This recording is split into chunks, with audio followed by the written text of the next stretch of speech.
Hello friends. आज हम इस वीडियो में इनकम टैक्स डिडक्शन के बारे में पढ़ेंगे कि डिडक्शंस कौन कौन सी डिडक्शंस हैं, क्या सेक्शन है और कितने अमाउंट तक हम एग्जेम्प्ट कर सकते हैं अपने इनकम में। So let's start. सबसे पहले हम बात करेंगे कि दो इम्पोर्टेंट टर्म के बारे में, जो कि दोनों ही का मतलब छूट होता है। सबसे पहले हम देखते हैं रिबेट। रिबेट और दूसरा हम देखते हैं डिडक्शन। ये दोनों का मतलब होता है छूट। दोनों का मतलब क्या होता है? छूट होता है। ठीक है। सो अगर मैं रिबेट की बात करूं, रिबेट, तो रिबेट सबसे पहले इनकम टैक्स एक्ट 1961 के सेक्शन 87 ए के अंदर आता है। 87 ए के अंदर आता है। और वही अगर मैं डिडक्शन की बात करूं, ये सेक्शन 80 के अंदर आता है, इनकम टैक्स एक्ट 1961 के अंदर। सेकंड, अगर देखा जाए तो रिबेट, रिबेट हरदम टैक्स पे लगता है। याद रखिएगा, रिबेट हरदम टैक्स पे लगता है। आपका टैक्स कितना हुआ है, उस पे आपको क्या छूट मिल रहा है, वो रिबेट कहलाता है। और वही अगर डिडक्शन की बात की जाए तो डिडक्शन टोटल इनकम पे मिलता है, जो कि आपका इनकम कितना है, टोटल इनकम पे मिलता है। ये डिडक्शन कहलाता है। अगर टैक्स पे आपको जो छूट मिल रहा है तो वो रिबेट कहलाएगा। और अगर टोटल इनकम पे अगर आपको छूट मिल रहा है तो आपको डिडक्शन कहलाता है। अगर और एक चीज और देखेंगे, फॉर एग्जाम्पल की अगर बात की जाए तो रिबेट, जैसे कि आपका अगर टोटल, जब आपका 5 टैक्स ऑफ इनकम, जो हेड ऑफ इनकम जिसको बोलते हैं, जैसे कि salary, house property, profit and loss, capital gain and income of other resources, इससे जो इनकम, जो भी टैक्स आया है, जनरेट हुआ है, उस पे आपको जो छूट मिल रही है, उसको हरदम हम लोग क्या बोलेंगे? रिबेट कहेंगे। सपोज आपका टैक्स अगर 50,000 आता है, तो इस पे जो छूट मिलेगा उसको हम लोग क्या कहेंगे? रिबेट कहेंगे। और वही अगर देखा जाता है, डिडक्शन की बात करूं, तो अगर मान लीजिए जैसे कि आपका इनकम 50,000 रुपए पर मंथ है। ठीक है, पर मंथ है, इट मीन्स आपका इनकम कितना हुआ? 6 lakh per annum. 6 lakh per annum हुआ। ठीक है। तो 6 लैक्स में जो आपको डिडक्शन, मतलब जैसे कि आपने कहीं इन्वेस्टमेंट किया है, तो उस चीज के लिए कुछ डिडक्शन, कुछ छूट मिलती है, उसको हम लोग क्या कहेंगे? डिडक्शन। ठीक है। देन, तो आई होप आप लोगों को समझ आ गया होगा कि रिपीट और डिडक्शन होता क्या है। अब हम, हमारे मन में एक सवाल आता है कि आखिर डिडक्शन क्यों किया जाता है। तो सबसे पहली बात है कि जो डिडक्शन करने का कारण है, सबसे पहले कि वो गवर्नमेंट क्या करती है, ये हेल्प करती है कि जो पर्सन है वो सेव करे इनकम, जो भी इंक्रीज करती है। सबसे पहले क्या है, क्यों करती है, वाई हम डिडक्शन क्यों करें, बताइए। हम डिडक्शन इसलिए करते हैं क्योंकि एक तो सबसे पहले कि टू इंकरेज सेविंग। ठीक है। इससे हम लोग कुछ अमाउंट सेव करते हैं एक फ्यूचर के लिए। फ्यूचर के लिए अगर जो कमाया है उसी समय आपने माने गवा दिया या गलती खर्चा कर दिया, तो आपकी कुछ सेविंग नहीं। तो सरकार चाहती है कि आप कुछ सेव करें फ्यूचर के लिए, सबसे पहले।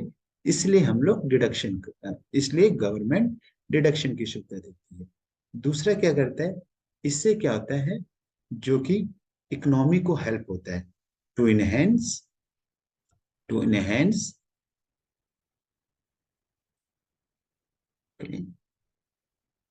enhance the growth of economy, इससे क्या होता है, आप इनकम को, आप इनकम सेव करेंगे, उससे आप इन्वेस्टमेंट करेंगे। इन्वेस्टमेंट जब करते हैं तब आपको क्या होता है, उससे इकोनॉमी को हेल्प मिलता है, उससे जीडीपी बढ़ता है।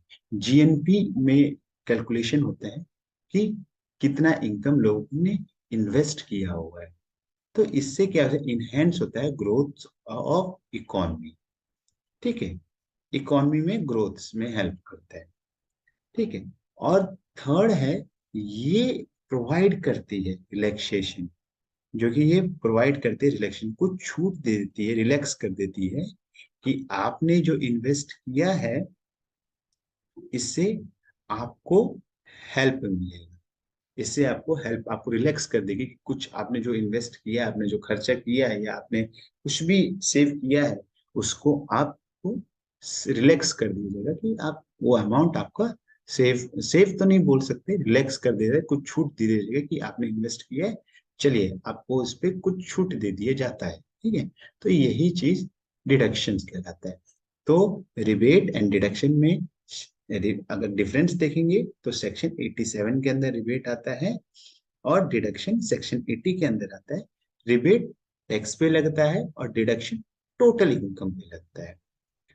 ठीक है, और हम क्यों करते हैं डिडक्शंस, माने गवर्नमेंट क्यों देती है ये डिडक्शन करने के लिए, या ये क्यों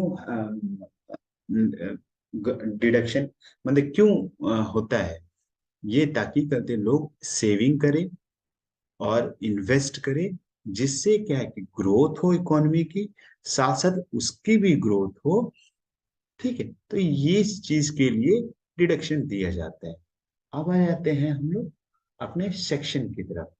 सेक्शन में सबसे पहले 80C आता है। पहले सबसे पहले आप ध्यान से अगर देख लेंगे तो, अगर आपको इजली वे में याद करना है तो याद आप इस तरीके से कर सकते हैं। सी, इसका मतलब कभी भी अगर सी लिखा होगा तो इसका मतलब क्या होगा, कंट्रीब्यूशन। तो कभी भी अगर किसी सेक्शन में 80C मीन्स कोई भी डिडक्शन में अगर सी लिखा हुआ है, जिस तरह यहाँ पे लिखा हुआ है ना सी, तो इसका मतलब कंट्रीब्यूशन की आपने कंट्रीब्यूट किया हुआ है, कुछ अमाउंट कंट्रीब्यूट किया हुआ है। अगर आपका इसी जगह डी लिख दिया जाएगा तो ये क्या होगा, ये आपके हेल्थ के रिलेटेड हो जाएगा। किसके रिलेटेड हो जाएगा, हेल्थ के रिलेटेड हो जाएगा। डी का मतलब हेल्थ, जिसमें हम लोग अगर देखा जाए कि डॉक्टर के पास, इसको एक कोड वर्ड भी जनरेट किया गया है कि डॉक्टर, जिसको कोड वर्ड बोलते हैं डॉक्टर है, कि डॉक्टर के पास क्या है, हेल्थ के लिए जाते हैं, तो ये हेल्थ के रिलेटेड होता है, हेल्थ के रिलेटेड एग्जाम्प्ट किया जाता है डी। और वही हम ई की बात कर ले, अगर ई लिखा जा रहा है इस जगह, इसका मतलब हो जाता है एजुकेशन, एजुकेशन में छूट, एजुकेशन में इनकम पे छूट। ठीक है, और अगर फिर अगर हम जैसे कि गवर्नमेंट जी लिख देते हैं तो लिख देते हैं डोनेशन, ये हमारा डोनेशन के रिलेटेड होता है। डोनेशन की, गवर्नमेंट को आपने कुछ डोनेशन दिया है या कहीं डोनेट किया कुछ अमाउंट, उसको जी के अकॉर्डिंग रहता है। और एक होता है सबसे बहुत इंपॉर्टेंट होता है टी। टी जो होता है वो हमारा सबसे इंपॉर्टेंट होता है, जो कि सेविंग अकाउंट पे लगता है, सेविंग अकाउंट पे लगता है। ये छोटे से कोड्स वर्ड्स है, ये छोटे से कोड वर्ड है जिसके थ्रू हम लोग याद कर सकते हैं। वैसे साथ ही साथ मैं कुछ कोड्स वर्ड्स भी बताते जाऊंगा जिससे हम लोग याद करते रहेंगे। ठीक है, सो चलिए अब हम बात करते हैं एटीसी के बारे में। एटीसी के बारे में, एटीसी, आखिर एटीसी है क्या चीज। एटीसी के अंतर्गत, एटीसी के अंतर्गत देखा जाता है कि जैसे कि हमने यहाँ पे पढ़ा है कंट्रीब्यूशन, एटीसी है रिलेट करता है, किसके रिलेटेड करता है, रिलेटेड, सॉरी स्पेलिंग गलत हो गया है, रिलेटेड ऑफ कंट्रीब्यूशन। इसके अंदर हम कंट्रीब्यूट करेंगे, हमारे इनकम का कुछ हिस्सा हम कंट्रीब्यूट करेंगे गवर्नमेंट फंड में, या आप बोलिए कि अपने लाइफ इंश्योरेंस में या प्रोविडेंट फंड में, इस चीज में हम लोग कंट्रीब्यूट करेंगे कुछ अमाउंट हमारी इनकम का। सो अगर देखा जाता है तो इसके एटीसी के अंदर हमारे रेजिडेंट और नॉन रेजिडेंट दोनों अलाउड होते हैं। रेजिडेंट कौन होता है ये मैं अगली वीडियो में बता दूंगा, और नॉन रेजिडेंट दोनों को अलाउड होता है कि वो कंट्रीब्यूट कर सके, रेजिडेंट और नॉन रेजिडेंट। ठीक है, नॉन रेजिडेंट। ठीक है, इसमें क्या है, एटीसी के अंदर ये रिलेट करता है कंट्रीब्यूशन, साथ ही साथ ये अप्लीकेबल अप्लीकेबल रेजिडेंट को भी होता है और नॉन रेजिडेंट पे भी होता है। अब इसमें कितना एग्जम्पशन होता है, कितना अमाउंट हम लोग एग्जम्प्ट कर सकते हैं, कितना इनकम हम लोग एग्जम्प्ट कर सकते हैं एटीसी के अंदर।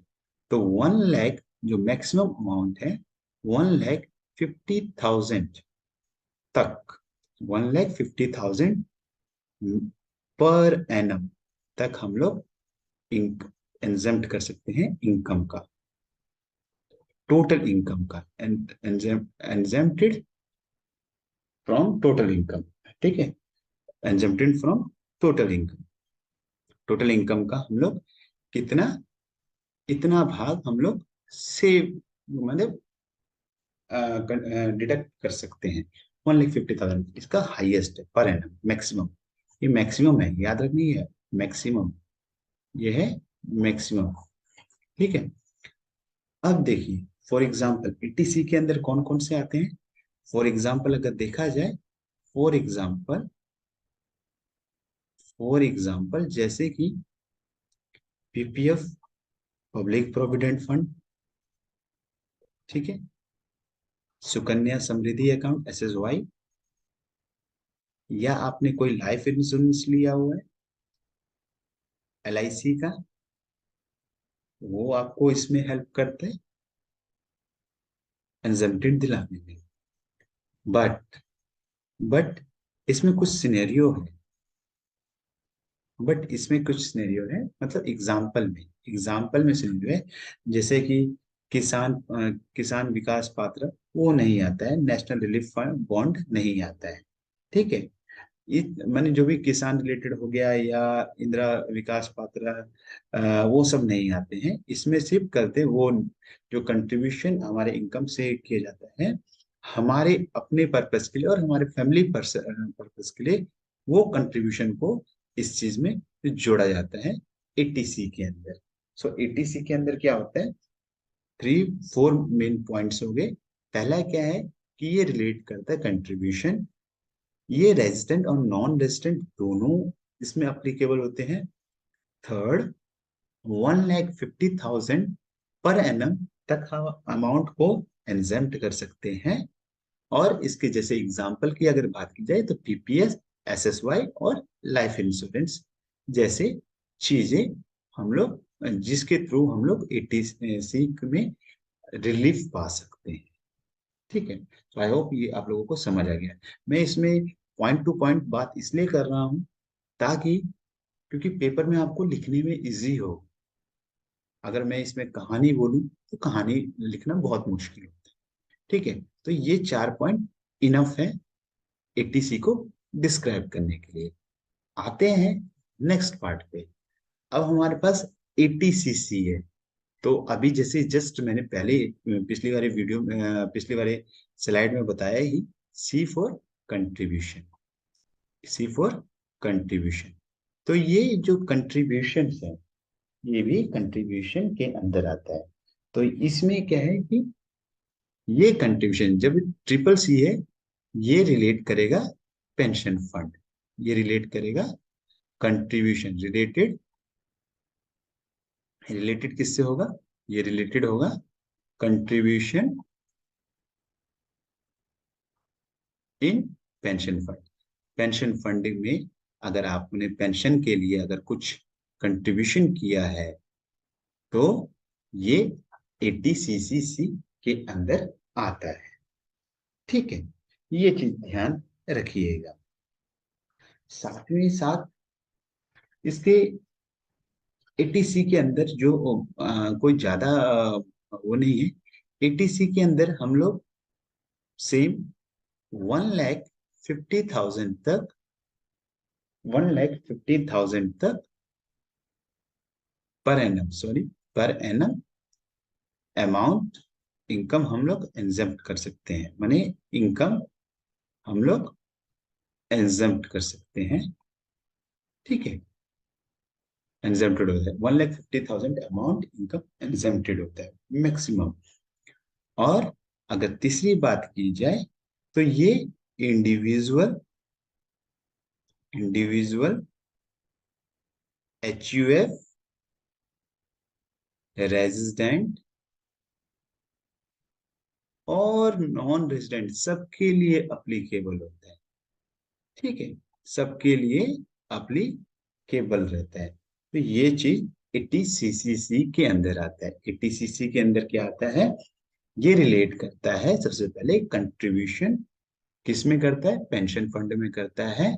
और 1,50,000 पर एनम हम लोग इसमें इनकम एग्जेम्प्ट कर सकते हैं।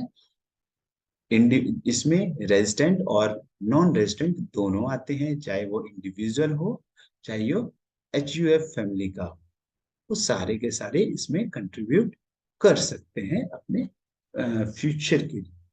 ठीक है, तो ये 80CC के अंदर आएगी। हमने दो डिडक्शन पढ़ लिया। पहला डिडक्शन हमने 80C पढ़ा। 80C में हमने क्या पढ़ा, 80C में हमने पढ़ा कि ये रिलेट करता है कंट्रीब्यूशन, जो भी गवर्नमेंट की थिंग्स होते हैं, जो भी गवर्नमेंट की स्कीम्स होती हैं, वो हम उसमें हम लोग कंट्रीब्यूट करते हैं। इसमें रेजिडेंट और नॉन रेजिडेंट दोनों अप्लीकेबल होते हैं, चाहे वो इंडिविजुअल हो चाहे वो HUF हो, दोनों अप्लीकेबल होते हैं। 1,50,000 तक अमाउंट हम लोग एग्जेम्प्ट कर सकते हैं। एग्जाम्पल में लिखा हुआ है जैसे कि PPF, SSY और लाइफ इंश्योरेंस। इसमें एक क्राइटेरिया भी आया था कुछ दिन पहले कि जब लाइफ इंश्योरेंस जो प्रीमियम था वो 1 अप्रैल 2012 से पहले मैक्सिमम 20% सम इंश्योरेंस अमाउंट को ही हम लोग सेव कर सकते हैं। उससे पहले का 20% था, बाद में उसको 10% कर दिया गया है। ठीक है, वो चीज तो एलिजिबिलिटी क्राइटेरिया के बाद। ठीक है, आगे चलते हैं। 80CC आप लोग समझ गए। आगे हम लोग 80CC, ये भी सेम C लिखा हुआ है तो इसका मतलब कंट्रीब्यूशन। C लिखा हुआ है तो कंट्रीब्यूशन। तो ये कंट्रीब्यूशन किस चीज में, ये ये कंट्रीब्यूशन क्या करता है, इस 80CDD के अंदर क्या है कि ये डिडक्शन जो होती है ये हमारे नेशनल पेंशन स्कीम के रिलेटेड होती है। ये 80CC रिलेट डी जो है रिलेटेड करता है, ये रिलेट करता है हमारे, रिलेट करता है नेशनल पेंशन स्कीम। क्या है, नेशनल पेंशन स्कीम, जिसको आप लोग NPS के नाम से भी जानते हैं। ठीक है, ये रिलेट करता है नेशनल पेंशन स्कीम, जो कि जो भी सेंट्रल गवर्नमेंट कोई भी स्कीम निकाली होगी पेंशन के रिगार्डिंग, तो 80CC बी के अंदर आएगा। 80CC के अंदर जो है उसमें हम खुद अपने लिए कंट्रीब्यूट करते हैं। जैसे कि अब मैं मान लीजिए कि मैं चाहता हूं कि अटल पेंशन योजना होगा, तो वो उसके अंदर अगर मैं कंट्रीब्यूट कर रहा हूँ या मैं यूलिप खरीद रहा हूँ, तो उसके अंदर अगर मैं कंट्रीब्यूट कर रहा हूँ या किसी चीज के या फ्यूचर रिलेटेड कोई भी किसी भी कंट्रीब्यूशन कर रहा हूँ, तो ये हमारा पेंशन के लिए, तो वो 80CC के अंदर आएगा। बट अगर कोई सेंट्रल गवर्नमेंट की जो संस्था द्वारा चलाया जा रहा है वो 80CC D के अंदर आएगा। ठीक है, तो ये रिलेट करता है नेशनल पेंशन स्कीम। देन इसमें applicable only central government employee होते हैं, ओनली इंडिविजुअल। इसमें कौन अप्लीकेबल होता है, इंडिविजुअल अप्लीकेबल होता है, इंडिविजुअल अप्लीकेबल होता है, वो भी सेंट्रल गवर्नमेंट का एम्प्लॉय होना चाहिए, सेंट्रल गवर्नमेंट का एम्प्लॉय होना चाहिए, प्राइवेट गवर्नमेंट का एम्प्लॉय नहीं होना चाहिए। ठीक है, ये इंडिविजुअल होना चाहिए और सेंट्रल गवर्नमेंट का एम्प्लॉय होना चाहिए। इसमें जो लिमिट है, इसमें जो लिमिट है वेरी टू वेरी करेगी, जो कि मिनिमम जो है हम लोग 1 लाख से हाईएस्ट 1,50,000 तक कर सकते हैं एग्जेम्प्ट हमारे इनकम का। तो ये इसमें क्या है कि मिनिमम का मतलब ये नहीं हुआ, ये वेरी टू वेरी करेगी हर एक पर्सन के अकॉर्डिंग, कि 1 लाख से 1.5 लाख के बीच तक वो अपने अमाउंट को एग्जेम्प्ट कर सकता है नेशनल पेंशन स्कीम के अंदर, मीन्स 80CC डी के अंदर। ठीक है, इसमें ये चीज है। अभी एक चीज है, अगर मैं आपसे पूछूं कि 80CCC और 80CCD के अंदर अगर डिफरेंस पूछूं, तो आप ये याद रखिएगा 80CCC के अंदर resident and non resident, non resident दोनों अप्लीकेबल होते हैं। बट इसमें क्या होता है, इसमें ओनली रेजिडेंट अप्लीकेबल होता है। कौन होता है?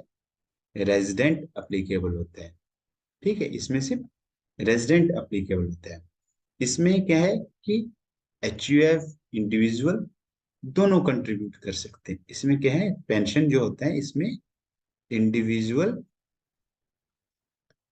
एंड HUF दोनों कंट्रीब्यूट कर सकते हैं, चाहे वो प्राइवेट फॉर्म में काम कर रहा हो या गवर्नमेंट फॉर्म में काम कर रहा हो, वो कंट्रीब्यूट कर सकते हैं। बट इसमें क्या क्राइटेरिया था कि इंडिविजुअल ही कर सकता है, इंडिविजुअल ही करेगा, और वो भी सेंट्रल गवर्नमेंट का एम्प्लॉय होना चाहिए, अदरवाइज इसमें नहीं, इसमें अप्लीकेबल नहीं होगा 80CC डी के अंदर।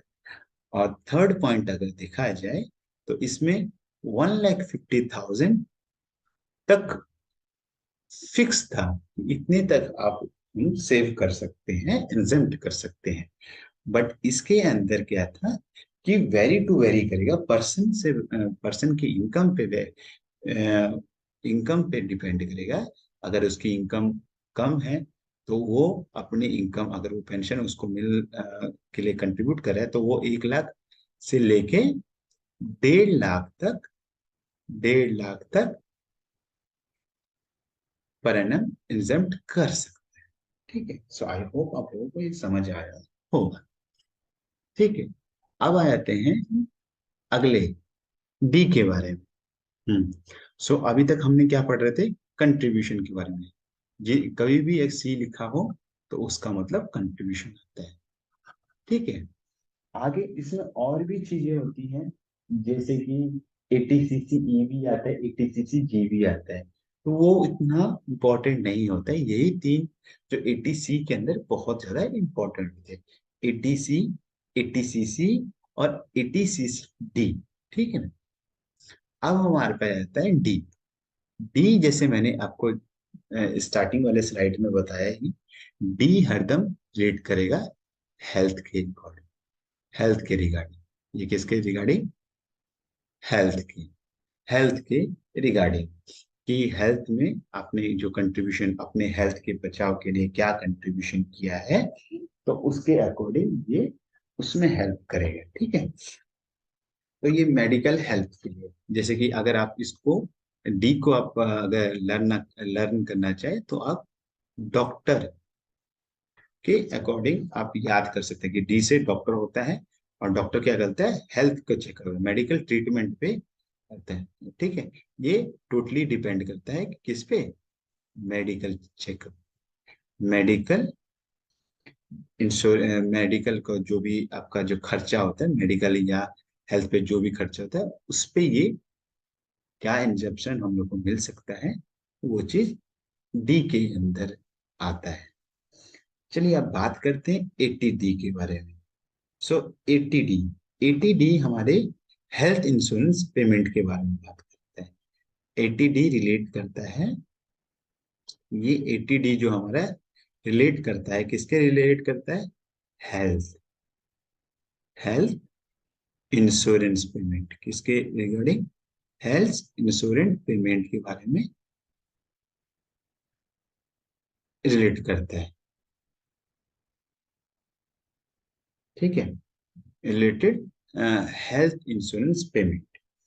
ठीक है, अगर इसमें क्या होता है, सबसे पहले हम अप्लीकेबल की बात कर ली जाए, तो इसमें दोनों मीन्स रेजिडेंट और नॉन रेजिडेंट दोनों अप्लीकेबल होते हैं, याद रखिएगा। इसमें रेजिडेंट एंड नॉन रेजिडेंट दोनों अप्लीकेबल होते हैं। ठीक है, साथ ही साथ इनके अंदर जो आने वाले इंडिविजुअल एंड एचयूएफ वो भी अंडर पूरे के पूरे कवर होते हैं। मतलब कहने का मतलब कि रेजिडेंट एंड नॉन रेजिडेंट के अंदर जितने लोग आते हैं वो एटीडी के अंदर आते हैं, वो अप्लीकेबल होते हैं। इसमें क्या होता है, इसमें इंडिविजुअल में, जैसे इंडिविजुअल का सबसे पहले आप इंडिविजुअल, यस, इसमें क्या होता है, आप छोड़े, बहुत इजी सा कंसेप्ट है इसमें। इंडिविजुअल का मतलब हम लोग जानेंगे, सबसे पहले हम लोग इंडिविजुअल का मतलब जानेंगे। इसमें इंडिविजुअल का मतलब हो गया खुद, खुद, जैसे कि ये आप खुद हुए, ये आपकी वाइफ हुई जिसको आप स्पाउस बोलोगे, और ये साथ साथ छोटे छोटे बच्चे हुए।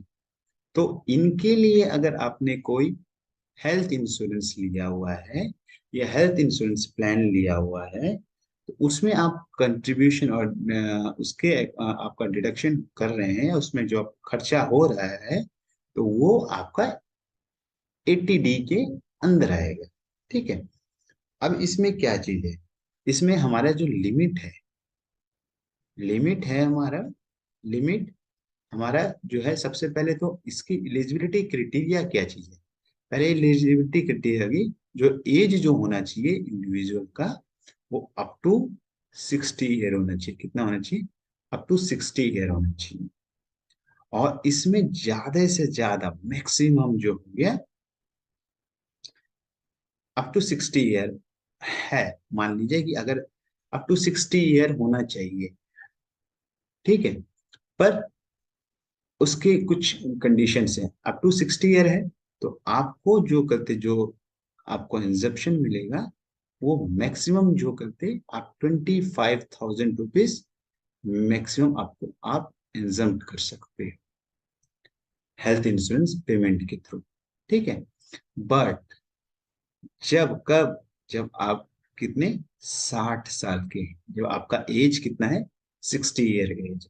बट अगर आपका एज एवव एवव 60 ईयर है, तब आपको गवर्नमेंट बोलती है कि आपको ये लिमिट बढ़ा करके 30,000 मैक्सिमम कर दी जाए। क्योंकि जैसे जैसे एज होता है वैसे वैसे मेडिकल का एक्सपेंस ज्यादा हो जाता है। ठीक है, तो इतना इनकम हम लोग सेव कर सकते हैं। सो 80D के अंदर क्या है, 80D के अंदर ये रिलेट करता है हेल्थ इंश्योरेंस पेमेंट, कि हेल्थ इंश्योरेंस हमने खरीदा है वो अपने, या हमने अपने हेल्थ पे, या हमारे एक पर्सन अपने हेल्थ के लिए कोई इन्वेस्टमेंट कर रहा है या किसी प्लान पॉलिसी ले रहा है, तो वो 80D के अंदर आता है। ठीक है, तो सेकंड क्या है कि इसमें नॉन रेजिडेंट और रेजिडेंट दोनों अप्लीकेबल होते हैं, और नॉन रेजिडेंट और रेजिडेंट में इंडिविजुअल एचयूएफ दोनों ही इसमें अप्लीकेबल होते हैं। इंडिविजुअल का मतलब सिंपल सी बात है, आप, आपकी स्पाउस और आपके बच्चे, ये चारों तीनों को कवर करते हैं, और आपके पेरेंट्स ये इंडिविजुअल के अंदर आते हैं। इनका लिमिट क्या बताया जा रहा है कि अगर आपकी एज अप टू 60 ईयर है तो आप 25,000 रुपीज मैक्सिमम सेव कर सकते हैं। और बट अगर आपकी एज 60 साल से ऊपर है, अगर आपकी एज जो एवं एज जो है 60 साल से ऊपर है, तो 30,000 रुपये आप ईयरली पर एनम सेव कर सकते हैं। ये पर एनम है, याद रखिएगा। हम लोग जब भी कभी बात करेंगे तो पर एनम के थ्रू बात करेंगे, ये इसमें आता है। तो एवव अगर 60 ईयर एज है तो आप 30,000 कर सकते हैं, और अगर आपका 60 साल से कम है या 60 साल है तो 25 हजार आप मैक्सिमम अमाउंट सेव कर सकते हैं। ठीक है। अब आ जाते हैं नेक्स्ट डिडक्शन पे। अब वंस अगेन क्या है, डीडी लिखा हुआ है, तो डीडी का मतलब हो गया सेम, ये हमारा एक्सपेंस है, ये हमारा एक्सपेंस है ना, जो हमारा खर्चा है, जो अ, हमने खर्चा किया हुआ है, या हम किसी प्लान को पॉलिसी लिए हुए मेडिकल ट्रीटमेंट के लिए, तो वो चीज इसमें आ। तो ये 80 डीडी जो है, ये रिलेट करता है, ये रिलेट करता है मेडिकल ट्रीटमेंट का, medical treatment, medical treatment of dependent, medical treatment of dependent, जो कि विथ डिसेबिलिटी, कि मेडिकल ट्रीटमेंट ऑफ डिपेंडेंट है माने अपने पे खुद खड़ा है, और वो डिसेबिलिटी है माने डिसेबिलिटी पे जो अगर मान लीजिए 40% डिसेबिलिटी है या 50% डिसेबिलिटी, माने कुछ होता है दुर्घटना तो कभी भी घट सकती है, तो वो दुर्घटना के कारण उसको मेडिकल ट्रीटमेंट के लिए उसको खर्चा जो लगता है, तो उसके लिए गवर्नमेंट ने उसको रिलीफ दिया हुआ है।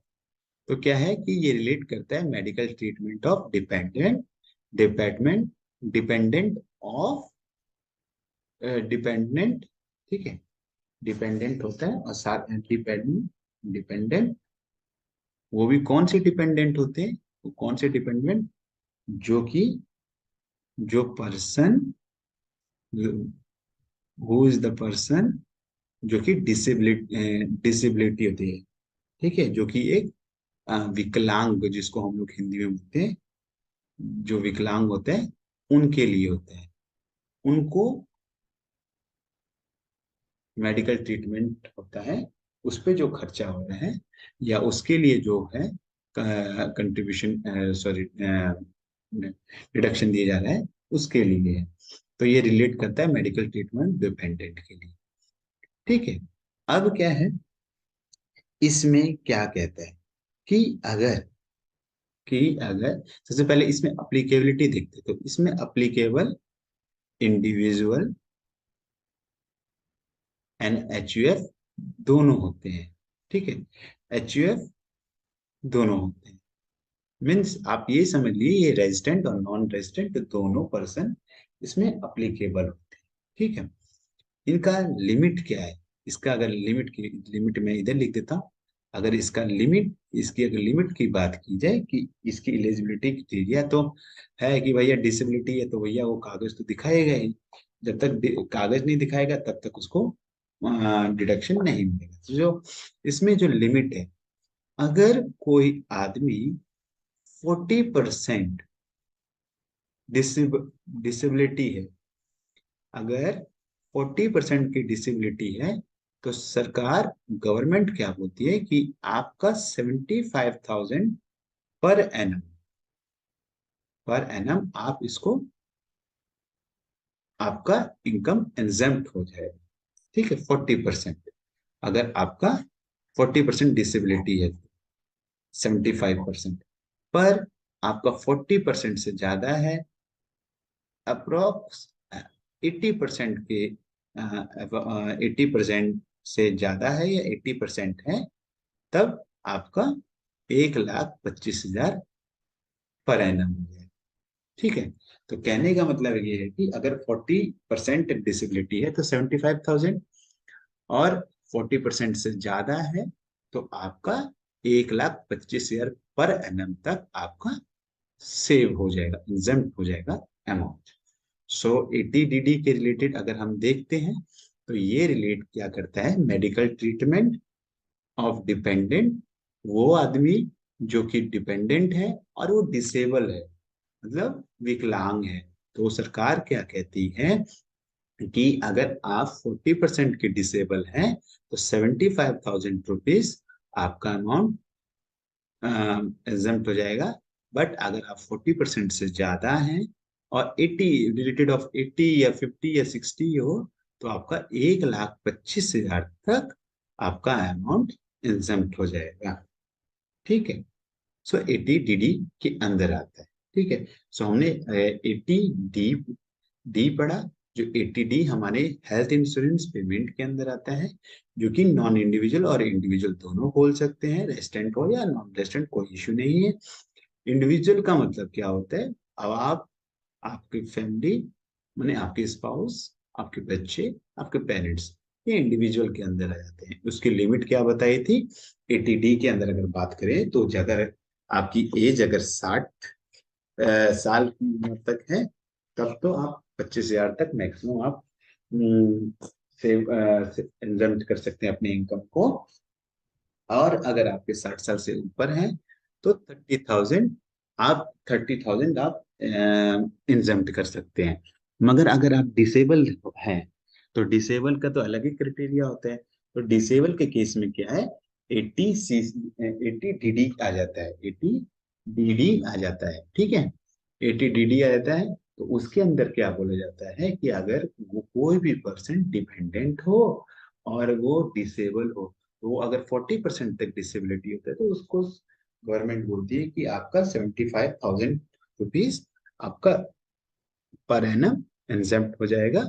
बट अगर 40% से ज्यादा है और 80% रिलेट तक है, या 80% से भी ज्यादा है, तो 1,25,000 पर एनम तक वो उसका अमाउंट एग्जेम्प्ट हो जाए, ठीक है।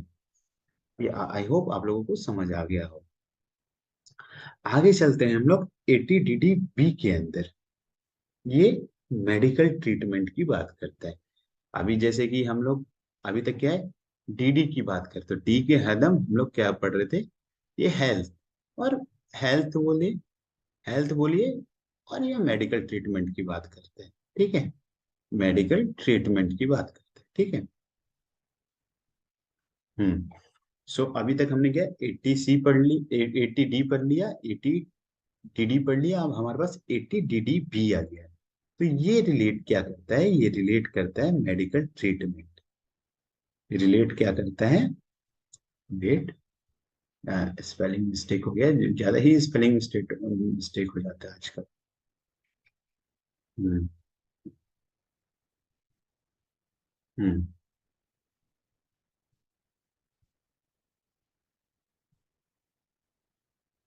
ये रिलेट क्या करता है, मेडिकल ट्रीटमेंट।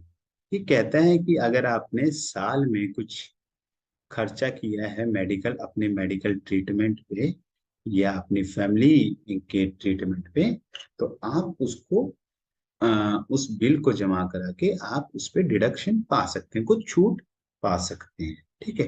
तो ये रिलेट क्या है, रिलेट करता है, किस पे रिलेट करता है, ये मेडिकल ट्रीटमेंट पे रिलेट करता है, ठीक है। सेम इसकी एलिजिबिलिटी क्राइटेरिया क्या होती है, कि वो रेजिडेंट या नॉन रेजिडेंट हो, कोई दिक्कत नहीं, नॉन रेजिडेंट या रेजिडेंट हो, या इंडिविजुअल, हाँ इंडिविजुअल होगा, इंडिविजुअल होना चाहिए, और एचयूएफ होना चाहिए, ठीक है।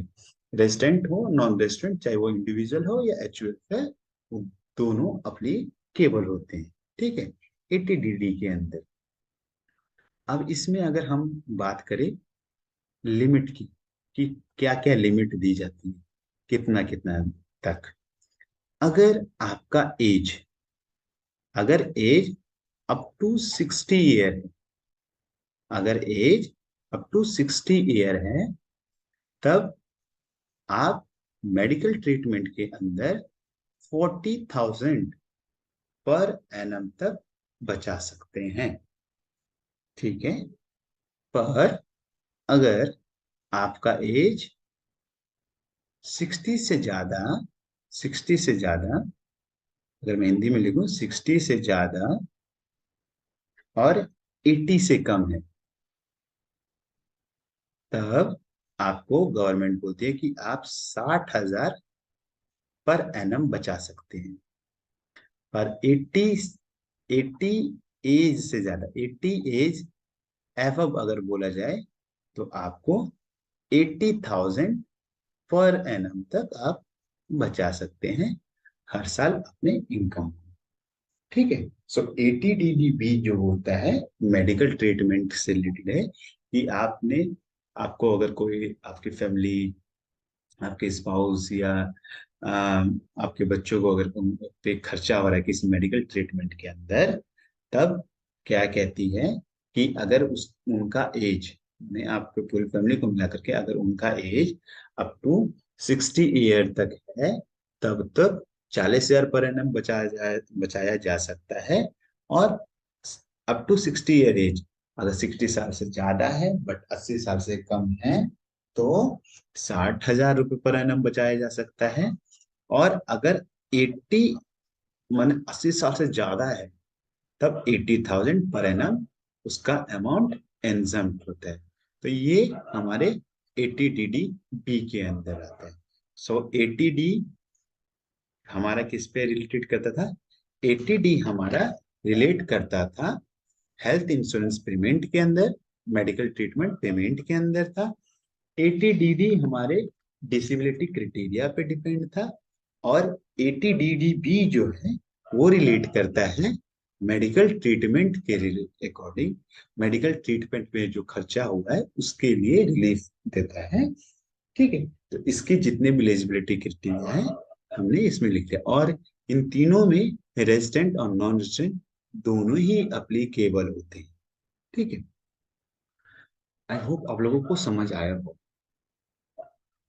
आगे चलते हैं 80E में। ई फॉर, आप सभी को पता है, ई फॉर एजुकेशन।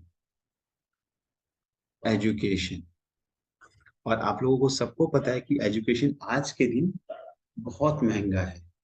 एजुकेशन बोलते हैं कि पढ़ाई सस्ती होनी चाहिए, तो पढ़ाई महंगी है। आज एक एमबीए अगर अगर ढंग से किया जाए, एमबीए अगर कोई अच्छे, जैसे कि अगर I am Calcutta, I am Bangalore और आई एम सब्सिडी से किसी जगह से करे, तो आपको कम से कम 25 से 35 लाख रुपए तक आपका अमाउंट लग जाता है एजुकेशन करने में, एक मास्टर डिग्री करने में। और आपका रिटर्न ऑफ इन्वेस्टमेंट, आप बोलेंगे कि हाई होता है, रिटर्न ऑफ इन्वेस्टमेंट लगभग मैं मानूं तो बराबर ही होता है। क्योंकि मैं एक चीज कहना चाहूंगा कि जो लोग आई एम आईआईएम जो बोलते हैं, आईएम होते हैं या आईआईटी होती है, ये इतनी बड़ी बड़ी संस्था जो होती है, ये जरूर मानता हूं कि ये रेपुटेटेड संस्था है, रेपुटेटेड संस्था है। मगर रेपुटेटेड संस्था में भी आप अगर करते 50 लाख रुपए आप दे रहे हैं, 50 लाख रुपए दे रहे हैं, कब? जब आप मल्टी टैलेंटेड पर्सन है, आपको बहुत आप अच्छा जानते हैं, और तब भी आप 50 लाख एनम दे रहे हैं, और आपको रिटर्न ऑफ इन्वेस्टमेंट में आरओआई अगर देखा जाए तो 75 लाख रुपीज मिलता है। तो मैं मानता हूँ कि 70, कोई भी आदमी अपना 50 लाख रुपए आप कंट्रीब्यूट, डायरेक्टली कंट्रीब्यूट नहीं कर सकता, और किसी के घर में नहीं पड़ा होता है 50 लाख रुपए। और एक मिडिल फैमिली बहुत मेहनत करके करते हैं, अगर मिडिल फैमिली की बात करूँ तो 50 लाख रुपए या 25 लाख रुपए बहुत ही बहुत बड़ा अमाउंट होता है। ठीक है ना। मेरा एक फ्रेंड है, उसने एमबीए आईएम कलकत्ता से किया, बेचारे का 30 30 लाख टोटल, 26 लाख रुपए उसकी फीस थी। लोन लगा करके उसको 30 लाख का मान लीजिए, उसको टोटल 42 लैक्स पड़ रहा है 8 साल में। 8 साल में 42 लाख रुपीज पड़ रहा है। और समझ रहे हैं कि 42 लाख रुपीज का मान 12 लाख रुपए सीधा करते इंक्रीज हो रहा है। तो मैं मानता हूं कि, और उसका जो पैकेज लगा हुआ है, वो पैकेज लगा है 36 लैक्स का, आई थिंक लगा है। ठीक है, 36 लैक्स यस बैंक में आई थिंक लगा है। तो अब मान लीजिए कि क्या 30 लाख का इन्वेस्टमेंट करके आपको 36 लैक्स लग रहा है, और आफ्टर गवर्नमेंट क्या कहती है, 30% टैक्स दीजिए। आपका टोटल इनकम, जो भी इनकम है आपका, उस पर 30% टैक्स दीजिए। तो अब मान लीजिए कि कहते हैं उसका टैक्स ही ज्यादा बन जाता होगा, तो उसको बचता कुछ नहीं होगा। तो रिटर्न ऑफ इन्वेस्टमेंट मैं मानता हूँ कि आप कभी भी जब एजुकेशन करने जाए, तो आप, मैं जानता हूँ कि आप कम से कम अमाउंट में जाए और अच्छे से अच्छे इंस्टीट्यूशन में जाए। ठीक है। सो ये तो फालतू की बातें होगी। ठीक है, अब आ जाते हैं हम लोग टॉपिक्स पे। ई, ई किसके रिलेटेड होता है? एजुकेशन पे। अब कहते हैं कि अगर आपने एजुकेशन पे अगर लोन लिया है, गवर्नमेंट कहती है कि अगर आपने एजुकेशन लोन लिया है और आप इंटरेस्ट पे कर रहे हैं, ई जो है वो हर आदमी के लिए नहीं है ना। ये मतलब आप मान लीजिए कि आप 5 लाख रुपए वाले पे कर रहे हैं और आप अपने जेब से निकाल के दे रहे हैं 5 लाख रुपए, तो कोई इश्यू नहीं है, उसको कोई उस पर आपको एग्जम्पशन नहीं मिलेगा। मगर कहता है कि अगर आपने एजुकेशन लोन लिया है, ये ठीक है, एजुकेशन लोन लिया है, आपने एजुकेशन लोन लिया है और उस पे अगर आप इंटरेस्ट पे कर रहे हैं, उसका आप इंटरेस्ट पे कर रहे हैं, interest of education loan, education loan पे अगर एजुकेशन लोन लिया है उसका आप इंटरेस्ट पेमेंट कर रहे हैं, तो उस पे गवर्नमेंट बोलती है कि चलिए उसमें आपको छूट दे दिया जाएगा। ठीक है, अब इसमें क्या है, ये सिर्फ अप्लीकेबल होता है, ये जो 80E जो अप्लीकेबल होता है ओनली इंडिविजुअल के लिए होता है, इंडिविजुअल के लिए होता है, और इंडिविजुअल का मतलब होता है खुद। ठीक है ना, सो ये अप्लीकेबल ओनली इंडिविजुअल पे अप्लीकेबल होता है। ठीक है, ये इंडिविजुअल पे अप्लीकेबल होता है। अब क्या है, इसकी इलिजिबिलिटी क्राइटेरिया क्या है? अगर इलिजिबिलिटी क्राइटेरिया की बात करूं, इलिजिबिलिटी क्राइटेरिया की बात करूं, तो ये अप्लीकेबल होता है सिर्फ क्लास 12th से ऊपर, है ना, above of class 12th, above of class 12th, माने क्लास 12th के बाद ऐसा नहीं कि आप 12th से नीचे पढ़ रहे हैं तब आपको कहते छूट दिएगा, नहीं, वो उसमें आपने इंटरेस्ट लिया तो उस पर अप्लीकेबल नहीं होगा। ये क्लास 12th के बाद जब आप हायर एजुकेशन जो करेंगे, हायर एजुकेशन करते हैं, तो उस पे आपने जो लोन लिया है तो उस पे ये अप्लीकेबल होगा। ठीक है, इसमें क्या है, अगर इसकी बात करूं तो इसमें ये गवर्नमेंट कहती है कि जो आप इंटरेस्ट हैं वो आप 8 साल में दे सकते हैं, paid every year for 8 year, मतलब इंटरेस्ट जो है आप 8 साल तक माने लोन 8 साल तक ले सकते हैं, उसका इंटरेस्ट 8 साल तक पे कर सकते हैं। यही है इसका एलिजिबिलिटी क्राइटेरिया। तो वो जो भी इनकम होगा वो आप एजुकेशन इंटरेस्ट जो भी होगा इंटरेस्ट दिखाएंगे एजुकेशन लोन पे। जैसे कि आप इसमें एक एग्जांपल बता देता हूँ। फॉर एग्जांपल, अगर मान लीजिए आपने 5 लाख रुपए का लोन लिया है, 5 लाख रुपए का लोन लिया है और आपका सालाना 50,000 रुपए वो मतलब इंटरेस्ट जा रहा है, ये प्रिंसिपल अमाउंट, ठीक है, और ये इंटरेस्ट। तो इंटरेस्ट अगर 50 से ज्यादा है तो ये इनकम सिर्फ एग्जम्प्ट हो सकती है, कब तक? 8 साल तक। 8 साल तक ये 50 50 50 50 हजार रुपए से वो मनी एग्जम्प्ट हो सकती है।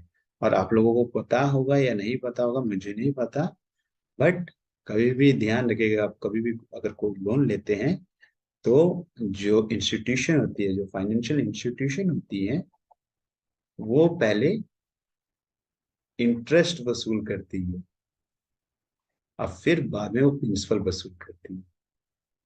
फॉर एग्जाम्पल, अगर आपका 10,000 रुपये आपने लिया है, मान लीजिए 10,000 रुपये लिया है, 10,000 में आपका 1,000 रुपये इंटरेस्ट बन रहा है, तो फर्स्ट टाइम में वो कितना होगा? 1,000 हुआ, इसका प्रिंसिपल जो होगा 9,000 का, 9,000, 1,000 ये होगा और प्रिंसिपल 9,000, याद से, ठीक है, 9,000। फिर सेकेंड टाइम ये घटेगा, ये ये घटेगा, इंटरेस्ट मतलब घटता जाएगा, तब प्रिंसिपल बढ़ता जाएगा धीरे धीरे। पहले इंटरेस्ट ऊपर से नीचे आएगा और प्रिंसिपल नीचे से ऊपर जाता है। ठीक है, याद रखिए तुम्हें। तो पहले कोई भी फाइनेंशियल इंस्टीट्यूशन क्या करती है, आपको इंटरेस्ट वसूल कर लेती है, फिर प्रिंसिपल आपको पे करने के लिए कहती है। और कभी भी आप अपना अमाउंट अगर इंटरेस्ट ले रहे हैं तो कभी भी आप उसको पहले ड्यूरेशन से पहले कंप्लीट ना कराएं, क्योंकि आपको 2% एक्स्ट्रा पे करने को पड़ सकता है, जो कि रिमेनिंग अमाउंट का। ठीक है, याद से।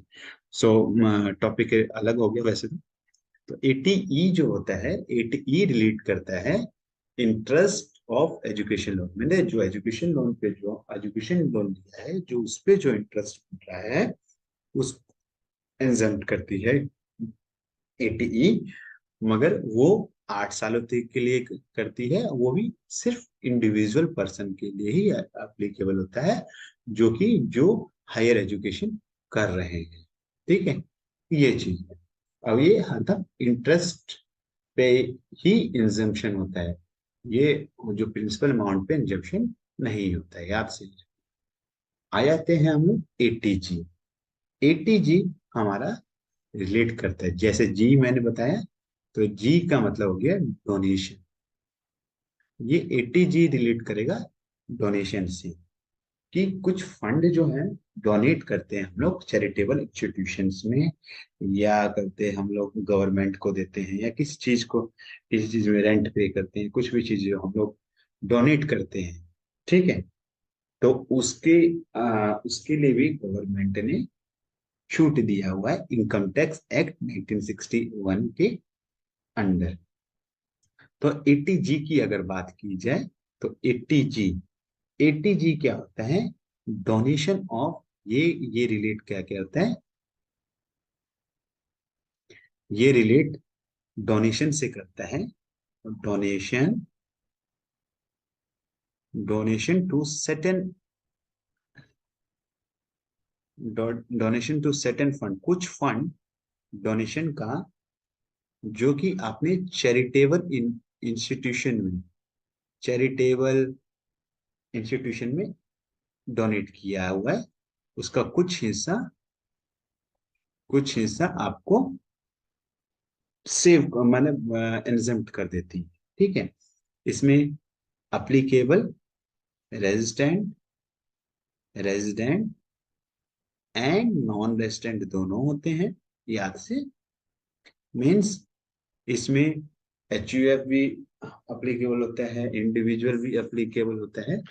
ठीक है, तो दोनों अप्लीकेबल हो जाते हैं। ठीक है, अब क्या होता है इसमें, जितना भी आपने कंट्रीब्यूशन किया है 100% क्या होता है, आपका अमाउंट, जितना भी आपने सम एश्योर्ड था आपका जो है, वो आपका क्या हो जाता है, एग्जम्प्ट हो जाता है। मतलब फॉर एग्जाम्पल, अगर आपने 50,000 रुपये आपने एक चैरिटेबल इंस्टीट्यूशन को दिया है, तब आपका क्या हो जाएगा, ये 50 का 50,000 रुपये आपका एग्जम्प्ट हो जाएगा आपके इनकम में।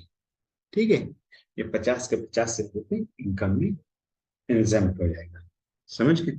सो 80G क्या कहता है, 80G रिलेट करता है डोनेशन, जो कि वो डोनेशन जो कि हम लोग चैरिटेबल इंस्टीट्यूशन को देते हैं, और ये अप्लीकेबल रेजिडेंट और नॉन रेजिडेंट दोनों के पे होता है। इसमें क्या होता है, जितना भी अमाउंट हमने इन्वेस्ट किया या कहते डोनेट किया है, वो सारा का सारा अमाउंट हमारा एग्जम्प्ट हो जाता है। जैसे कि कोरोना काल में हुआ था, तो कोरोना काल में मैंने भी डोनेट किया था, जितनी क्षमता होती है उतना ही, तो मैंने ओनली 1,000 रुपीज डोनेट किया था, और वो मेरा 1,000 रुपीज ही करते एग्जाम हुआ। ठीक है, आगे चलते हैं। सो आई होप आप लोगों को ये समझ आ गया 80G के अकॉर्डिंग। ठीक है, तो इसमें आप लोग वैसे ज्यादा कंट्रीब्यूशन मत कीजिएगा, जिसमें आप प्रॉब्लम तो नहीं है, बट तभी भी आपको हेल्प मिलेगा। ठीक है, अब आते हैं जैसे कि जी की बात की थी, तो जी हमारा क्या था, डोनेशन से।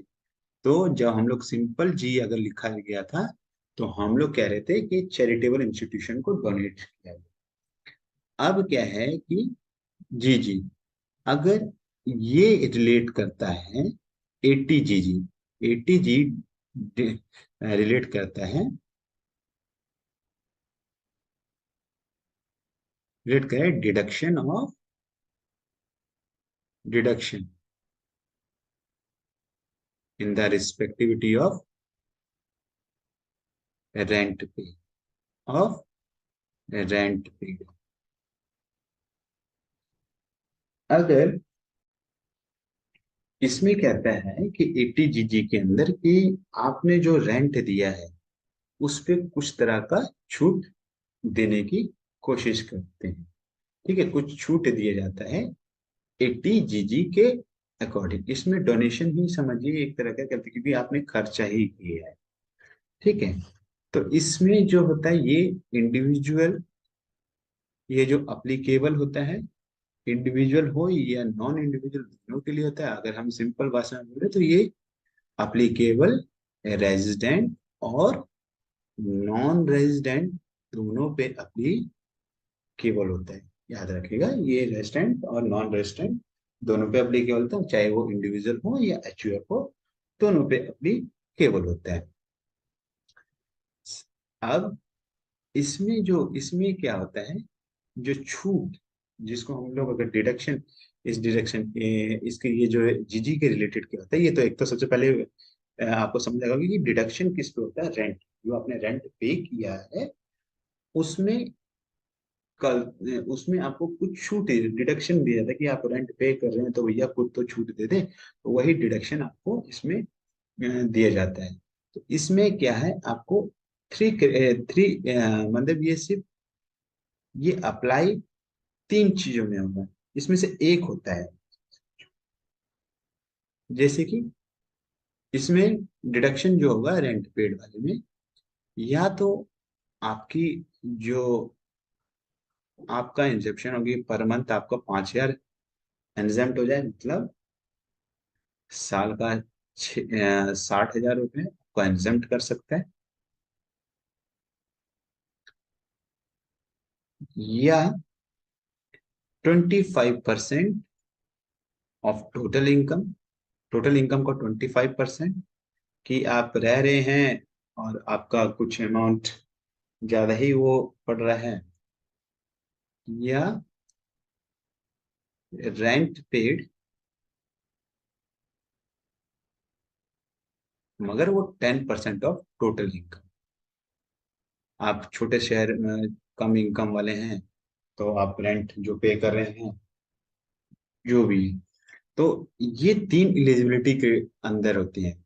तो इसमें से कहता है कि इन तीनों में से जिसका अमाउंट कम होगा वो अप्लीकेबल होगा, वो इसमें एग्जम्प्टेड होगा, वो एग्जम्प्टेड होगा।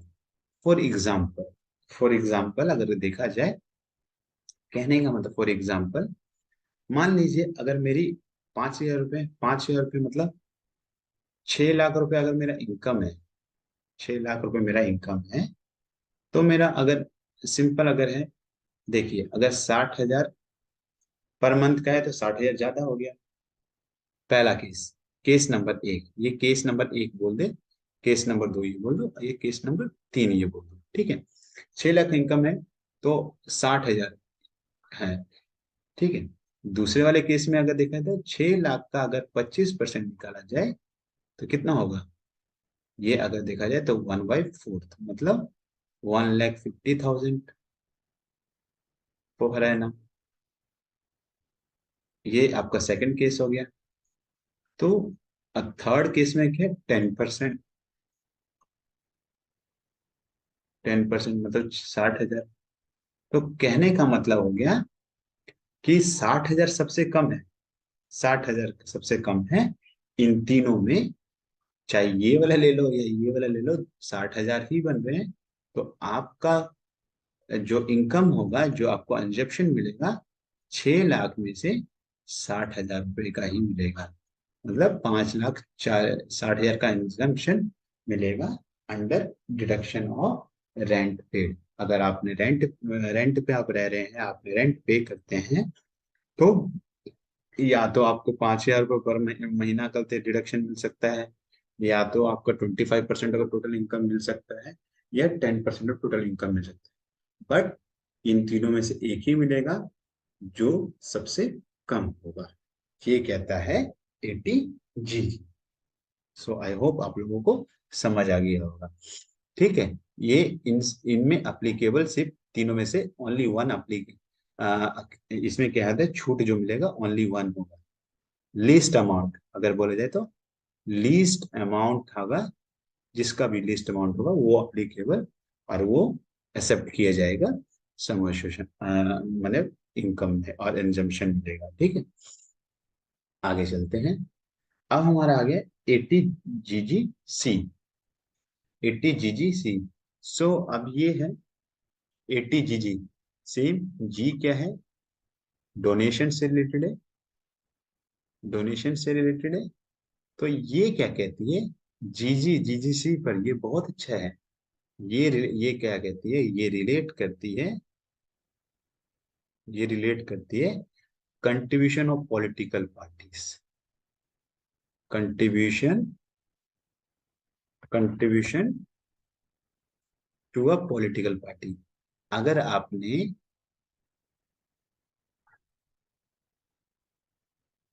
अगर आपने किसी पॉलिटिकल पार्टी को कुछ अमाउंट कंट्रीब्यूट किया है, तो समझिए आपका जितना आपने कंट्रीब्यूट किया है वो सारा का सारा एग्जेम्प्ट हो जाएगा, ये याद रखिएगा। सो ये रिलेट करता है। Yes, okay. कंट्रीब्यूशन क्या करता है, ये पॉलिटिकल पार्टी को पॉलिटिकल ये सबसे, ये क्या है, ATGGC क्या आता है, कंट्रीब्यूट करता है पॉलिटिकल पार्टी से रिलेट करता है। इसमें applicable resident and non resident दोनों होते हैं। नॉन नॉन रेजिडेंट दोनों होते हैं, मतलब इसमें HUF भी आता है, इंडिविजुअल भी आता है। ठीक है, ये नॉर्मल जो है, इसमें क्या कहता है कि 100% of contribution, 100% of the contribution क्या होता है आपका, एग्जम्प्ट हो जाता है। मतलब कहने का मतलब है कि अगर आपने 5 लाख रुपए अगर कंट्रीब्यूट किया है, वैसे तो ये 5 लाख रुपए तो बड़े बड़े लोग ही कर सकते हैं, तो 5 लाख रुपए आप कंट्रीब्यूट किए हैं, तो आपका 5 का 5 लाख रुपए आपका क्या हो जाएगा, एग्जम्प्ट हो जाएगा। ठीक है, इसके अंदर GGC के अंदर। सो यही ये पॉलिटिकल पार्टी के अंदर। अब आ जाता है हमारा QQP। क्यों रिलेट करता है हमारा रॉयल्टी, क्या करता है, रॉयल्टी। ठीक है, रॉयल्टी मतलब कुछ मिला है, कहीं से आया है, तो वो उसके लिए, तो उसमें क्या करता है, रॉयल्टी मिलता है। जैसे कि रॉयल्टी मोस्टली हमारे रॉयल्टी किसको मिलता है, ऑथर को मिलता है। ऑथर जब वो बुक लिखता है, तो उस पे क्या होता है कि जो इनकम आती है, पब्लिशर या पब्लिकेशन हाउस उनको कुछ रॉयल्टी देती है। जब ये आपकी कुछ बुकें बिकती हैं, तो उस रॉयल्टी पे भी कुछ कंसेशन दिया गया है और कुछ डिडक्शन दिया गया है कि इतने तक की आपको छूट मिल जाती है। तो ATD रिलेट करता है, हम्म रिलेट करता है रॉयल्टी, रिलेट किससे करता है, रॉयल्टी, रॉयल्टी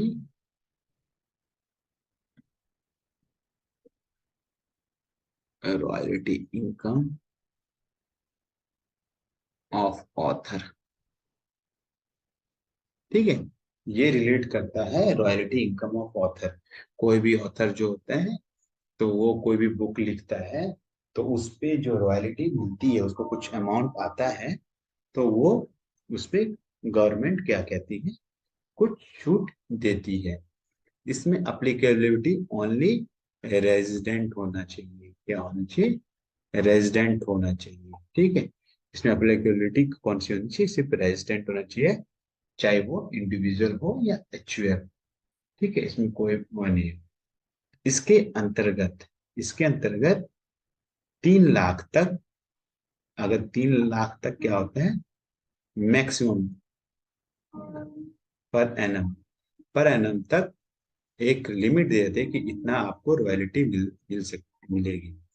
तो इतना हम लोग एनजम्प्ट कर देते हैं। इतना ऑथर को अगर मिलती है तो ये एनजम्प्ट, 3 लाख तक ऑथर को अगर मिलता है तो वो उसको एनजम्प्ट कर देता है इनकम टैक्स 80 क्यू बी के अंदर। ठीक है, सो क्यू बी क्या है कि क्यू बी रिलेट करता है रॉयल्टी, रॉयल्टी इनकम को रिलेट करता है जो कि ऑथर को मिलती है।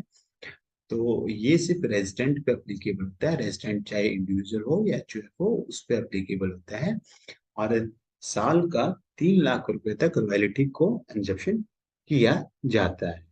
ठीक है, आगे चलते हैं हम अगले पे।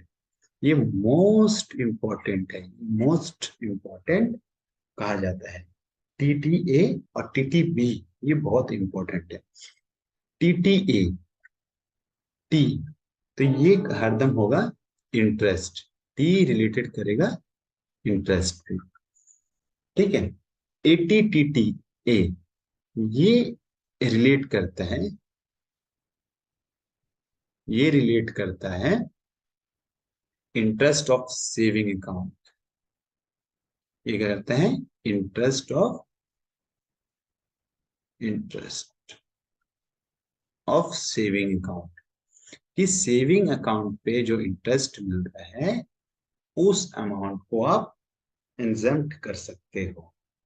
ठीक है, तो आप इसमें क्या होता है, इसमें कुछ क्राइटेरिया होता है टीटीए कि अगर आपका इनकम, इसमें आप समझिए कि रिलेट करता है अगर आपका, आप हाईएस्ट क्लेम किसमें कितना तक कर सकते हैं क्लेम, आप हाईएस्ट 10,000 तक क्लेम कर सकते हो, सबसे पहली बात है। ठीक है, कभी कभार क्या होता है कि सबसे पहली बात है कि इंटरेस्ट तो आज के दिन में 4 लाख 10,000 से अगर आपका ईयरली अगर ज्यादा बन जाता है इंटरेस्ट तो वो टैक्सेबल होता है, याद है। अगर आपका सेविंग अकाउंट पे अगर 10,000 से ज्यादा, एबव अगर 10,000, एबव ऑफ 10,000 आपका इंटरेस्ट मिलता है तो वो टैक्सेबल होता है। ठीक है, टैक्सेबल होता है। तो कहती है कि आप जो भी आपका जो इंटरेस्ट बना है तो आप उस पे आप क्लेम ले सकते हो ज्यादा से ज्यादा 10,000 पर अकाउंट, और पर अकाउंट और पर एन।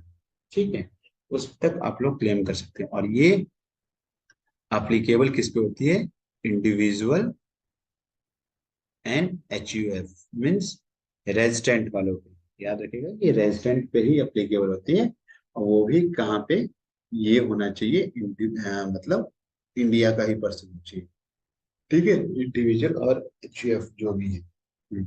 सो टीटीए के अंदर क्या है कि इंटरेस्ट जो भी हमारे सेविंग अकाउंट पे जो भी इंटरेस्ट मिल रहा है तो वो एक तो 10,000 से ज्यादा होगी तो टैक्सेबल इनकम हो जाती है। सो जितना भी टैक्सेबल इनकम है इसका लग रहा है तो उसके लिए आप क्लेम कर सकते हैं, 10,000 रुपए तक आप क्लेम कर सकते हैं पर एनम। ये इंडिविजुअल और एचयूएफ दोनों के लिए एप्लीकेबल होता है। हाँ, और टीटीबी क्या कहता है? टीटीबी, अभी वो सेविंग अकाउंट के टीटीए जो है रिलेट था, ये क्या कहता है? Interest on deposit.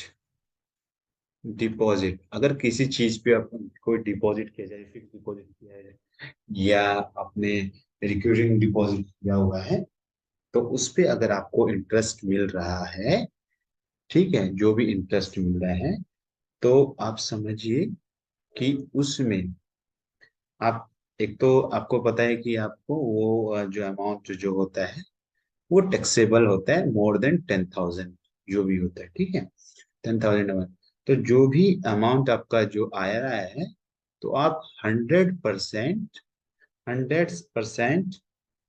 Amount 100% amount को क्या है कि क्लेम अप कर सकते हैं। बट जो अमाउंट होना चाहिए वो 50,000 से ज्यादा नहीं होना चाहिए, 50,000 एनएम से ज्यादा नहीं होना चाहिए। ठीक है, कहने का मतलब है कि अगर आप को इंटरेस्ट 59,000 है, तो ये अप्लीकेबल नहीं है। सिर्फ इसमें हम लोग 50,000 तक क्लेम अप कर सकते हैं। 9,000 आपका तभी भी वो टैक्सेबल रहेगा। ठीक है, अगर आपको 49,000 है, तो आपको पूरा का पूरा ये इंटरेस्ट है, याद रखिएगा इंटरेस्ट मिल रहा है। ठीक है, तो इंटरेस्ट अगर 49,000 आपको मिल रहा है किसी डिपॉजिट पे, तो ये 100% आप क्लेम कर सकते हैं टीटीबी के अंदर। और ये applicable individual individual resident and HUF resident applicable होता है। ठीक है, मगर ये ये जो अप्लीकेबल है, ये मोस्ट ऑफ द टाइम्स क्या है, इट इज ये सीनियर सिटीजन पे ही अप्लीकेबल होता है। इसमें क्या हो गया, ये senior citizen, sorry for that, senior citizen पे अप्लीकेबल होता है। ये इंडिविजुअल और एचयूएफ होना चाहिए, बट क्या होना चाहिए, वो सीनियर सिटीजन होना चाहिए। क्या होना चाहिए, सीनियर सिटीजन होना चाहिए। अगर सीनियर सिटीजन नहीं है, तो वो जो भी अमाउंट उसको मिल रहा है वो क्लेम अप नहीं कर सकता है। उस पे जो कि फिक्स डिपॉजिट पे मिल रहा है, जैसे 10,000 से ज्यादा इनकम इंटरेस्ट मिल रहा है, तो वो टैक्सेबल हो गया, वो टैक्सेबल उसको भरना ही पड़ेगा, उस पे कोई इंजेक्शन नहीं। अगर वो सीनियर सिटीजन है, तो आपको एग्जेम्पशन मिल सकता है। ठीक है, आगे आ जाते हैं हम लोग 80U। 80U है डिसेबिलिटी पे, ये है डिसेबिलिटी पे। अगर कोई पर्सन 80U क्या है, डिसेबिलिटी मतलब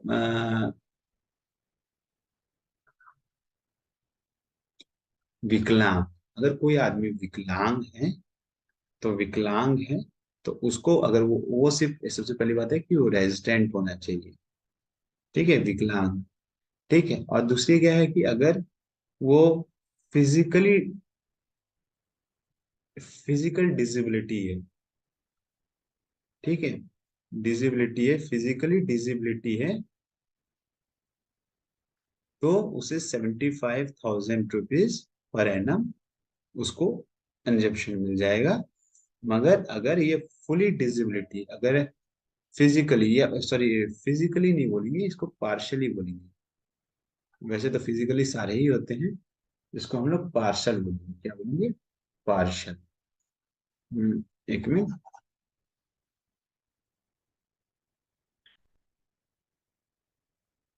हम्म अगर वो पार्शली डिसेबल डिसेबल है, तो 75,000 रुपीज पर एनम उसको एग्जेम्पशन हो जाएगा।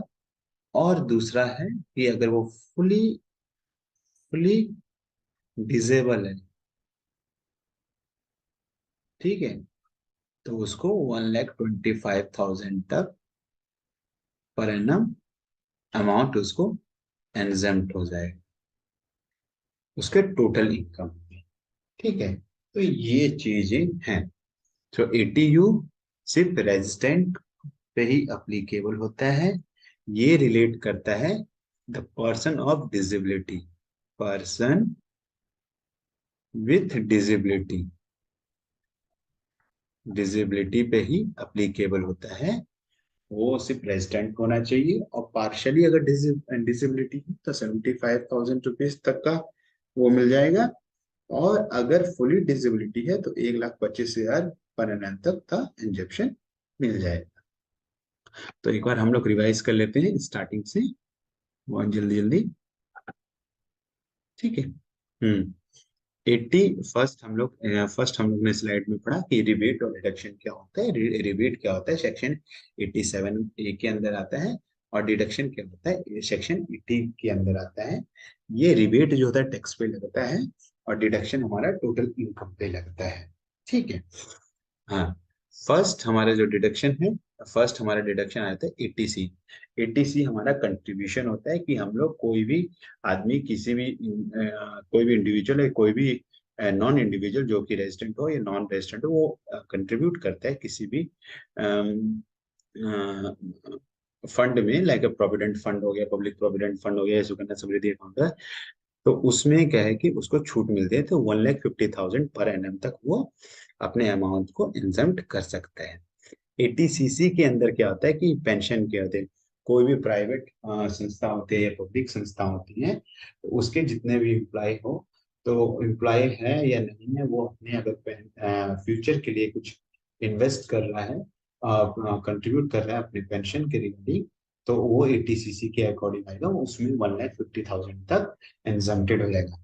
मगर अगर वही एटीसीसी डी की बात की जाए, एटीसीसी डी की बात की जाए, तो वो रिलेट करता है नेशनल पेंशन स्कीम। ये सिर्फ गवर्नमेंट एम्प्लॉय के लिए होता है, जो गवर्नमेंट एम्प्लॉय में काम करते हैं, उन्हीं के लिए होता है। ये पर्सन टू पर्सन वेरी करता है, उसके इनकम पे वेरी करता है। तो एक मिनिमम 1 लाख से लेकर 1.5 लाख तक एग्जम्प्ट कर सकते हैं एटीसीसी डी के अंदर। एटी डी हमारा हेल्थ के रिगार्डिंग और मेडिकल ट्रीटमेंट के रिलेटेड होता है। तो एटीडी के अंदर कहता है कि इंश्योरेंस, अगर किसी ने इंश्योरेंस, हेल्थ इंश्योरेंस लिया हुआ है, तो उसकी वो पेमेंट कर रहा है, तो वो अगर वो कुछ होता है, तो उसकी जो उसमें जो अप टू 60 ईयर एज तक वो 25,000 तक अपना अमाउंट एग्जम्प्ट कर सकता है। मगर वो अगर एज 60 साल से ऊपर है, तो 30,000 रुपये अमाउंट एग्जम्प्ट कर सकता है हेल्थ इंश्योरेंस पेमेंट के अंदर, चाहे वो इंडिविजुअल हो या नॉन इंडिविजुअल हो, या रेजिडेंट हो या नॉन रेजिडेंट हो। ठीक है।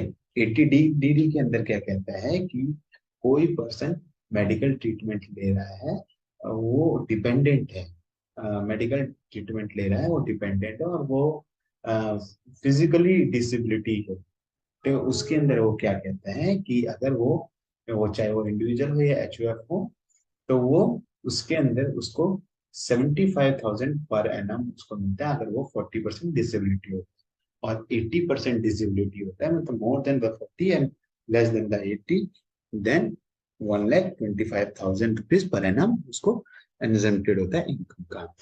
एटीडीडीबी के अंदर क्या कहता है कि मेडिकल ट्रीटमेंट के अंदर जो हम लोग खर्चा करते हैं, चाहे वो इंडिविजुअल हो या नॉन इंडिविजुअल, या रेजिडेंट हो नॉन रेजिडेंट हो, तो वो अगर उसकी जो खर्चा करता है, तो वो अपने बिल को क्लेम कर सकता है अप टू द, अगर वो इसकी एज अगर 60 साल से कम उम्र तक है, या 60 साल तक है, तो 40,000 पर एनम तक सेव कर सकता है, एग्जम्प्ट कर सकता है।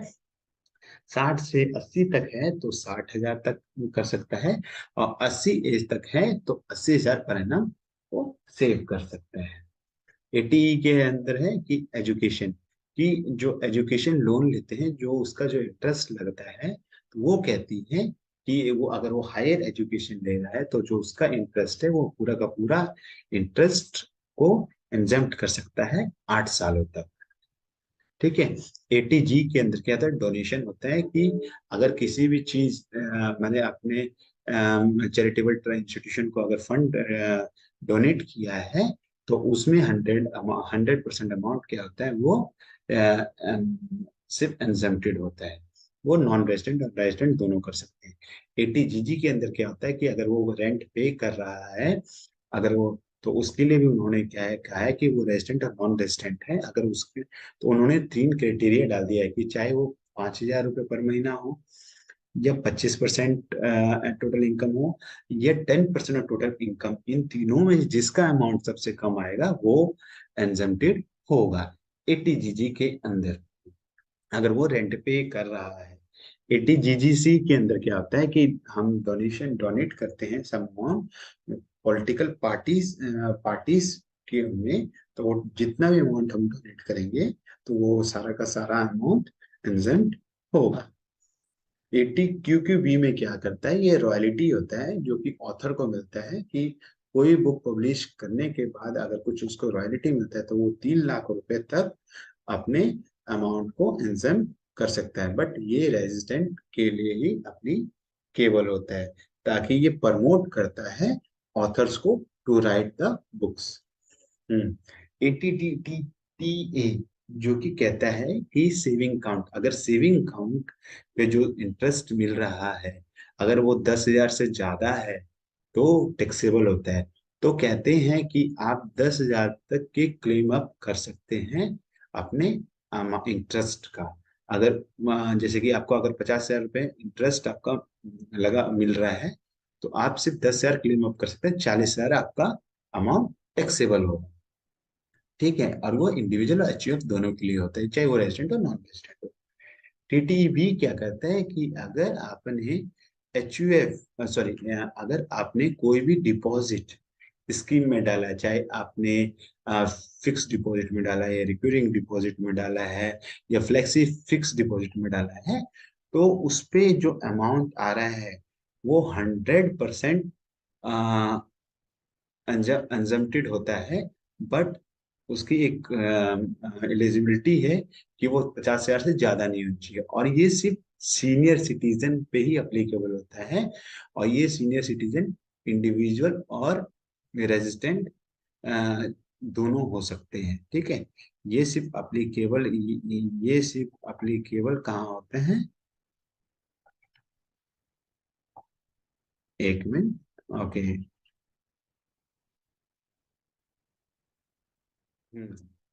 ये सिर्फ अप्लीकेबल कहाँ, एक मिनट एक मिनट।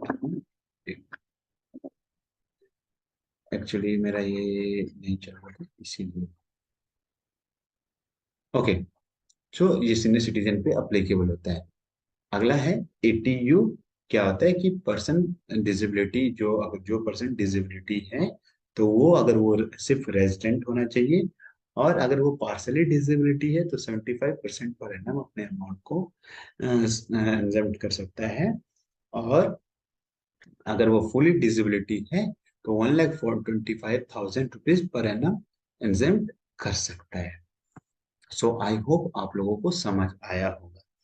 अगर आपको ये वीडियो अच्छी लगी हो तो लाइक शेयर एंड सब्सक्राइब जरूर कीजिए, ताकि मुझे मोटिवेशन मिले और मेरे चैनल को ज़्यादा से ज़्यादा प्रमोशन मिले। आने वाले वीडियो में मैं मैं सैलरी का भाग कवर करूंगा, मीन्स इनकम टैक्स के स्टार्टिंग पार्ट से कवर करना शुरू करूंगा। Bye bye, take care.